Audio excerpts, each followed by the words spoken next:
This podcast is brought to you by Progressive. Are you driving your car or doing laundry right now? Podcasts often go best when they're bundled with another activity, like Progressive home and auto policies. They're best when bundled, too. Having these two policies together makes insurance easier and could help you save. Customers who save by switching their home and car insurance to Progressive save nearly $800 on average. Quote a home and car bundle today at Progressive.com. Progressive Casualty Insurance Company and Affiliates. National average 12-month savings of $793 by new customers surveyed who saved with Progressive between June 2021 and May 2022. Potential savings will vary.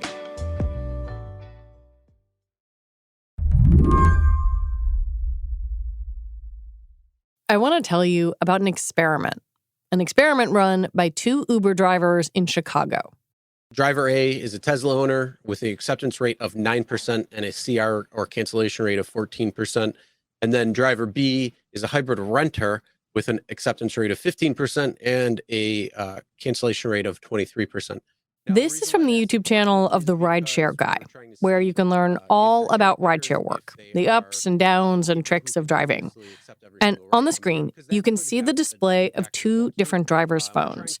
They're getting requests for the same job, same distance, same customer.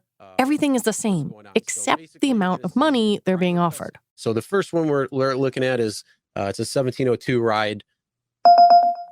And there you go. Same ride, 1882.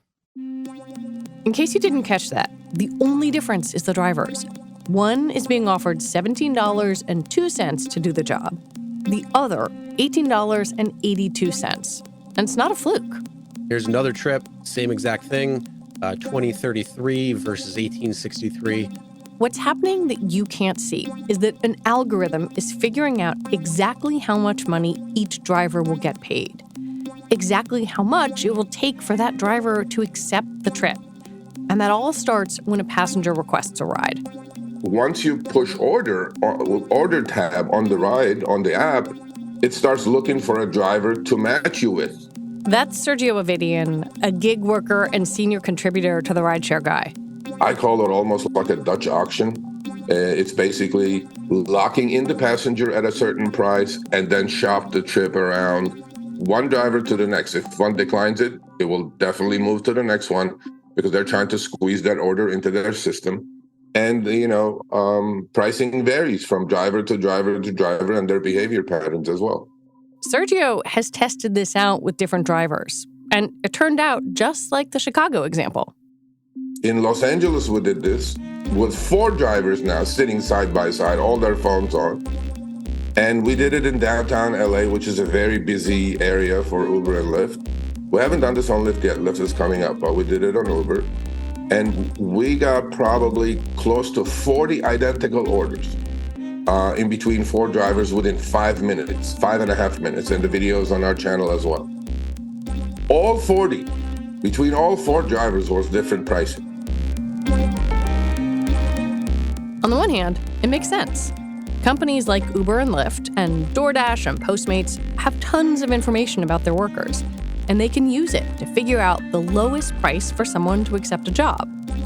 But on the other, a growing body of work says this strategy discriminates against workers.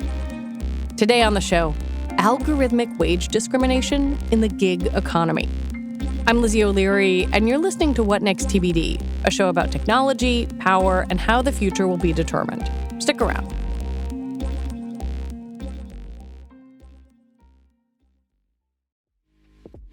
This episode is brought to you by Tools and Weapons. Season 2 of Tools and Weapons with Brad Smith is now streaming wherever you get your podcasts. As vice chair and president of Microsoft, Brad has a front row seat to some of the most important developments in technology today. He also has a well-honed perspective on the role that governments, businesses, and innovators play in shaping technology's future, from environmental sustainability and cybersecurity to the need to develop AI in a principled and ethical way so that it serves all of humanity.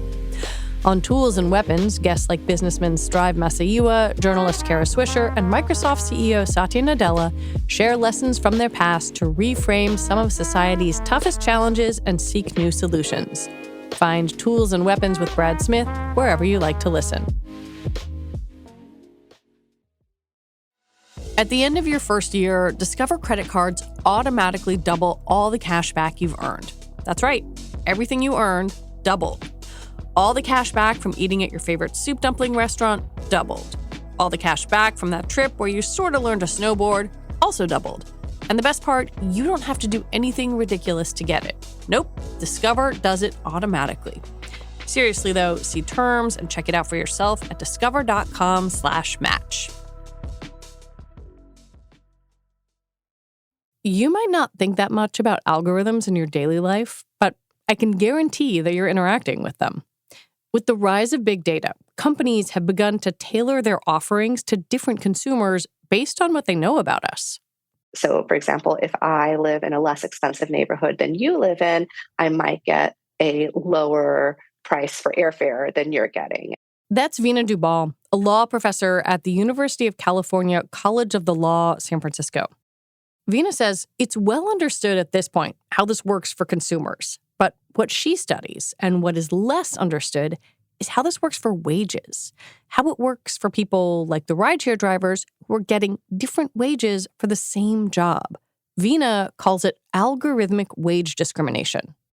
So algorithmic wage discrimination borrows from the idea of consumer price discrimination and attempts to help us to think about how the same thing is happening to how people are being paid. So one worker is getting paid differently for the same amount of work, with the same skill level done at the same time, based on what a company might know about that individual worker. And these determinations are made algorithmically.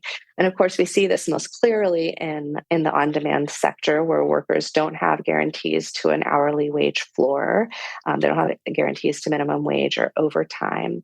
So I'm not referring explicitly to discrimination between protected groups of people like women and men. But I am making a nod to that because I think what we've seen, at least in some instances where the data is clear, this practice of paying individuals differently for the same work based on personalized data actually leads to gender-based discrimination. Indeed, in a paper from 2018, a group of economists, including one from Uber, found that women Uber drivers make 7% less on average than men. The paper attributed that gap to driver experience and preferences. And so part of what I've done in my writing is to say, look, it is a problem. We know that we had equal wages for equal work movement, a feminist movement beginning in the early 20th century that got laws on the books that guaranteed that women earned the same as men. And it's been hard to enforce those laws. We got Title VII on the books after the Civil Rights Movement to ensure that Black people and white people are supposedly supposed to earn the same amount. We have these moral and legal structures in place where we can expect that people who are doing the same work are going to get paid the same. And what this practice does is completely undermine that idea, throwing it out the window, throwing out the wins of these legal and social movements, and creating new norms about what we can expect at work, what we can expect to have to accept at work with regard to our wages.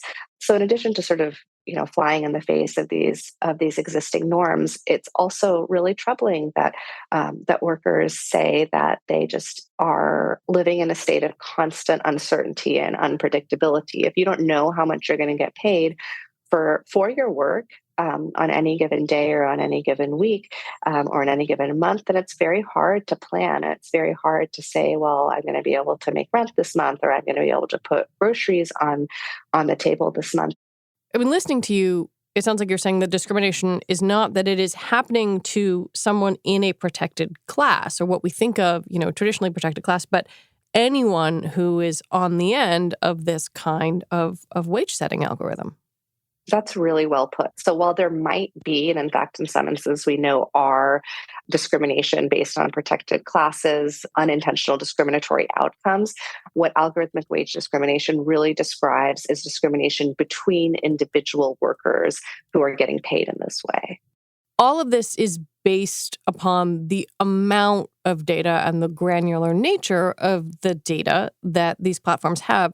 How much is known about how these algorithms that are dictating these wages make their decisions? Absolutely nothing. There have been some efforts by both regulators and by workers to request this information. And the companies have largely maintained that this is proprietary, that this is intellectual property. They've hidden behind privacy laws. And they have also said, sort of fascinatingly, that releasing this information would somehow be dangerous. In Europe, under GDPR, a group of workers through an organization called Worker Info Exchange sued Uber and Ola, which is sort of the equivalent of Uber in Asia, to get precisely the information that we're talking about. And of course, they were refused. The lower court said no, the companies did not have to release this data. But a more recent court ruling just a couple of weeks ago on appeal said that they did have to reveal some of the algorithmic logic and the data that went into the algorithmic logic. We have yet to see them do it. We reached out to Uber and Lyft for comment. A Lyft spokesperson said this is a biased study that cites previously debunked surveys and is based on anecdotal evidence and cherry-picked data. Our upfront pay product shows drivers ride information and what they'll earn before accepting a ride. An Uber spokesman said Professor Dubal is simply wrong. Upfront fares are not personalized. Our fares algorithms do not use information on an individual driver's personal characteristics or past behavior on our platform in formulating a fare offer for that driver. But because these algorithms are proprietary, we aren't able to fully understand how they work or when and how they're changed. Though drivers have accumulated a lot of knowledge simply by watching the platform shift and comparing notes. Anyone who sort of spends a long period of time with drivers who work in the sector over many, many, many years will tell you that often for periods of time, drivers will have figured out something. Like they figure out that if they start in a particular place at a particular time and head to another area, that they will get fares that are higher, or whatever gimmick they think that they've figured out about how the algorithms work in allocating work and getting higher fares. And then everything is great for like a month, and then it just all changes and it no longer works. And actually these constant shifts in how wages are determined over time has been a source of grievance that has brought workers together. Just as it has, of course, divided them when workers get different amounts for the same work. But it has brought workers together to form, informal worker organizations who to fight what is happening with their wages, to fight the lack of predictability, to fight the constant algorithmic shifts, and it has generated some sort of collective grievance. When we come back, why is this legal? Is it legal? This podcast is brought to you by Progressive Insurance. Whether you're driving, cooking, or doing laundry, Progressive knows the podcasts you listen to go best when they're bundled with another activity, much like how their Progressive home and auto policies go best when they're bundled. Having these two policies together makes taking care of your insurance easier and could help you save too. Customers who save by switching their home and car insurance to Progressive save nearly $800 on average. That's a whole lot of savings and protection for your favorite podcast listening activities, like going on a road trip, cooking dinner, and even hitting the gym. Yep, your home and your car are even easier to protect when you bundle your insurance together. Find your perfect combo. Get a home and car insurance quote at Progressive.com today. Progressive Casualty Insurance Company and Affiliates. National average 12-month savings of $793 by new customers surveyed who saved with Progressive between June 2021 and May 2022. Potential savings will vary. From Pod Save America co-host Jon Favreau comes Crooked Media's weekly series, Offline with Jon Favreau. Each week, Offline explores the worlds of news, politics, entertainment, sports, and business to better understand all the ways our extremely online existence is shaping the ways we live, work, and interact with one another. Catch new episodes of Offline with Jon Favreau every Sunday. Listen on Apple Podcasts or wherever you get your podcasts. I'm Gideon Litchfield. I'm the editor-in-chief of Wired. And I'm Lauren Good. I'm a senior writer at Wired. We're making a new show. It's called Have a Nice Future. Have a nice future. I like the way you say it. I'm more have a nice future? ? It's a show that is honest about how unsettling the future can be. It's exciting, it's a little scary, but the message that we want to leave you with is that it is okay to be uncomfortable. And this is an interview show, which means we're going to be bringing on the people shaping this future, the top technologists and thinkers and creators who we talk to all the time for our jobs. We're going to ask them about living in this uncomfortable world, about the big challenges we face, about the challenges they're creating, the solutions they're proposing, and how they deal with living in perpetual uncertainty, as we all do. So make sure you follow Have a Nice Future wherever you get your podcasts. One of the things that is really interesting in reading your work is that workers, as you mentioned, know these things are an issue and are kind of pushing back in these very complicated ways. What did they say to you about kind of how they turn around and try to game these systems? In the existing social science literature, you largely hear about gaming, as you said, like how workers are constantly trying to game the system so that they can earn higher wages. But what I heard a lot, particularly with long-term drivers, is such a feeling of hopelessness that they analogize working to gambling. Wow. And that, again, was a theme that I saw over and over and over again, particularly among folks who had been driving for many years. And then the other thing that I noticed that is just sort of fascinating is how often drivers evoked the notion of the divine, how they were relying on God to improve their wages, how they were praying for higher wages. How one driver said that he had started praying again and that maybe God could help him. That sentiment was very, very deeply sad and poignant, but also revealing of the extent to which workers have no control over their wages and feel so helpless in this system where everything is constantly shifting. There is no predictability. Wages are personalized in the kind of state of mind that it leaves people in psychologically. And again, that is so different from how we think about work and different from how work is in sectors where this practice is not happening. Even workers at Walmart or at Burger King, they know how much they're going to make per hour. They might not know how many hours they get, which is a whole different story, but they know how much they're going to make per hour.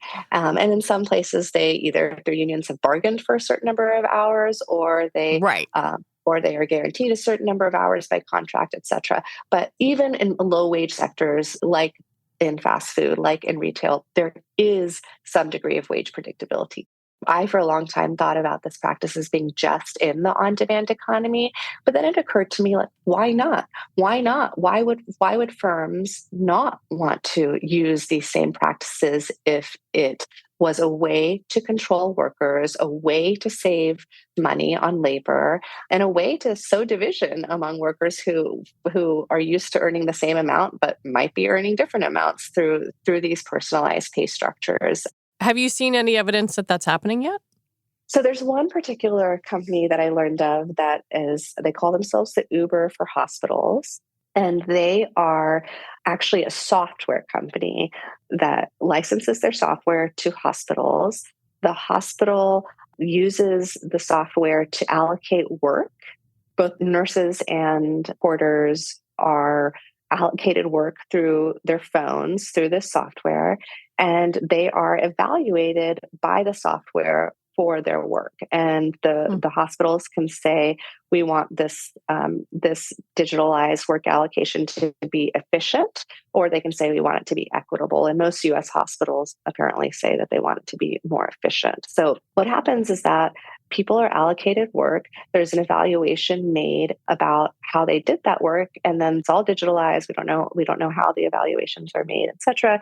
And then accordingly, they are paid. So there might be some wage floor that the workers get, but their evaluations, which ultimately lead to bonuses, et cetera, are determined in ways that are obscure to them. And that's very different from how hospitals work now, but also that's very different from how bonuses traditionally work, where you are given a bonus for meeting a particular threshold of work quality that you can identify and understand.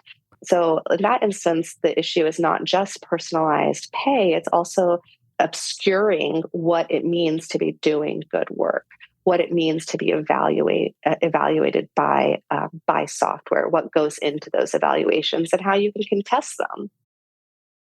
You'll see drivers will say things like, "Oh, I don't know what's wrong with that worker over there. He made so little. I work and I make so much." And so there was a way in which this allows for firms to differentiate between workers such that it's hard for them to really see common cause. And you're saying that's by design? Yes, absolutely. I mean, this is historically giving two sets of workers different wages has been a way to union bust, and to create one sort of group of favored workers versus another group of workers who are disfavored is sort of a way to prevent unity. And I think that this, in effect, is what is happening here. Workers actually have pontificated on this. Workers in my research have said, like, well, I think that, you'll always see that guy that shows that he made so much money this week. And like, you got to wonder, is he a plant? Like, did they specifically give him a ton of money so that the rest of us feel like we're inadequate, that we're doing something wrong, right? As opposed to there's something wrong with the system. Why is setting wages in this way legal? I mean, obviously these are, as there's been so much debate, independent contractors and not employees, but this still feels, I don't know. Could you explain why it's legal? Yeah, it feels bad. It feels wrong. It feels really immoral. At least it might not be legal in the independent contractor context. So there is a lawsuit in California that's being brought by Towards Justice on behalf of a group of Uber and Lyft drivers. And the lawsuit basically says, listen, if these drivers are really small business people, then by setting their wages in this way, you are violating all kinds of antitrust laws, that this amounts to a form of price fixing. And also that you're sort of violating all these business association laws. So that there is sort of that litigation ongoing, but we don't know what the outcome will be. And it's, again, only against these two firms, only in the state of California. The companies are fighting it tooth and nail. They're trying to send it to arbitration so that there isn't any precedent set. And so to date, they have been allowed to do this without any effective legal pushback. Let me ask you a question that might sound obnoxious, but I suspect some people may wonder, like, why, if you are not a driver, if you're a customer, if you are someone who doesn't even really think about this sector of the economy or doesn't think about algorithms in this way, like, why should you care? I think for two reasons. One, like, this could be you next. The nursing example shows how this can really seep into other sectors. And two, because in this country, what the system of American meritocracy, however flawed it might be, is rooted in is the idea that if you work hard and long and well, that you can, quote unquote, pull yourself up by your bootstraps and make a living. This practice fundamentally undermines that possibility. It undermines the possibility that there is any association between hard work and the amount of time you labor. It undermines the possibility or the thought or the belief that there is any relationship between skill and wages.